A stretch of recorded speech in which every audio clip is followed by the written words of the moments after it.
नियमित तेल लावण्याने केस गळती थांबेल असं तुम्हाला वाटतंय का? चला बघूया सत्य काय आहे ते. सर्वात आधी एक गोष्ट समजून घ्या, तेल हे केस गळण्याचं औषध नाहीये. जर केस गळण्याचं कारण हॉर्मोन्स, पोषणाची कमतरता, ताणतणाव किंवा वैद्यकीय समस्या असेल तर फक्त तेल लावून केस गळणं थांबणार नाही. पण याचा अर्थ तेल निरुपयोगी आहे का? अजिबात नाही.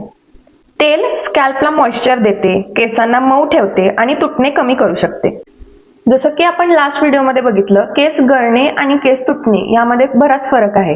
म्हणजे केस तुटतात हे आपण तेलाने थांबवू शकतो, खरं केस गळती आपण तेलाने थांबवू शकत नाही. खरंच केस गळणं कमी करायचं असेल तर कारण शोधा, संतुलित आहार घ्या, पुरेशी झोप घ्या आणि गरज असल्यास त्वचारोग तज्ञांचा सल्ला घ्या. अशा स्किन केअर आणि हेअर केअरच्या सत्य माहितीसाठी फॉलो करा स्किन केअर वाली ताईला. कधी कधी तेल लावण्याने केस गळती अजून वाढू शकते. ते कसं ते जाणून घेण्यासाठी हा नेक्स्ट व्हिडिओ बघा.